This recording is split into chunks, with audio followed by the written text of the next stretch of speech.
Hello, Elektronauts. Maybe it's because I'm lazy, but I really like having less to do to keep variety when I'm playing live. I think Mylar Melodies has said this in a couple of his videos about playing live, is that if you can use LFOs and modulation and probabilities to keep things interesting and evolving in the background, you only have two hands when you're playing live, and you have a lot to do to keep things interesting. So if you can have a couple of parts that are continually moving, changing in timbre, coming in and out, you can be working on the next thing that you're going to bring in, focus on that, knowing that there's still a bit of interest being created in the background. And that's something that I like to adopt a lot. So I wanted to take a look today at the Digitakt and how to separate the chance of an effect happening, but on a trigger that's always going to fire a sample. So let's just stop this here and go to a new pattern.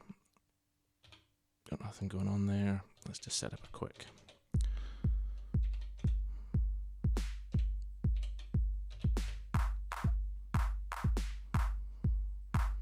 Use our parameter locks for hit on the 16th step. Setting that to fire on the 4th time through.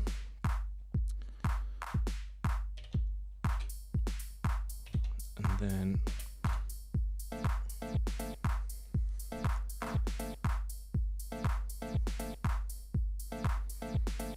we've got those 3 chord stabs firing. I'm just going to filter that chord stab a bit.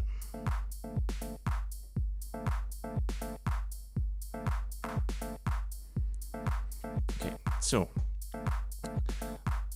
step 16, hit the trig button. Actually, let's do something a bit different with the note first. There we go. Okay, so now in the normal parameter locking, hold down the step, turn that down to just fire a third of the time.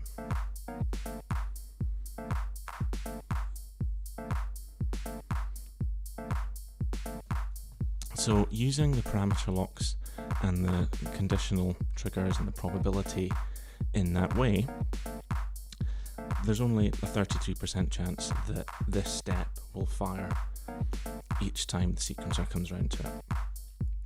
But what if I want, let's say, this step 3? I know I want that to fire every time, but sometimes I want it to send a lot more into the delay and have a bigger reverb hit, and maybe be more or less filtered.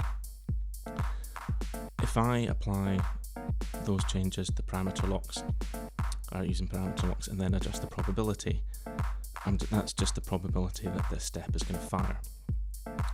So what I'm going to do is press function and press the following step to set a trigless trig. So we've got a trigger set, but that's not going to fire the sample. However, I can still parameter lock effects changes and anything else you can parameter lock on this step. Hold it down the regular way. Let's send a bunch of delay and a whole load of reverb. Let me just turn that up a little bit. So I don't know if you can hear. There's that just chuk chuk chuk chuk chuk sound after that step.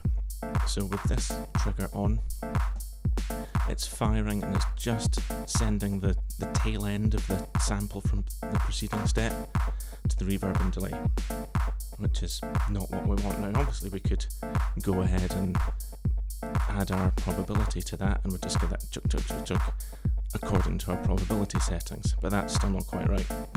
So what I'm going to do is hold down that step and then using the left arrow, bring the microtiming all the way to the left.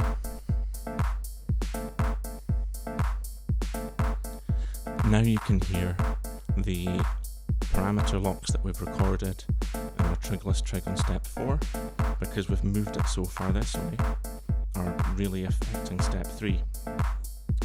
So let's just play with the filter a bit more.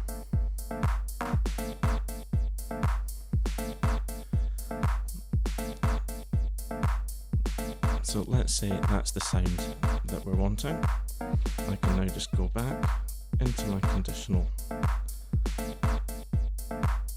settings, set my probability 19%.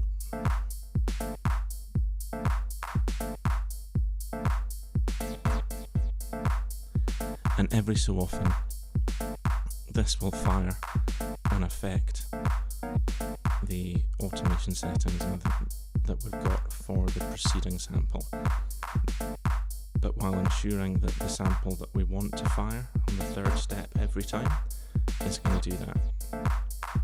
So there may be other ways of doing that, layering Trigless Trigs and adjusting their settings on top of sample trigs. I haven't yet come across it, so if anybody does know one, please let me know in the comments, and that would be great.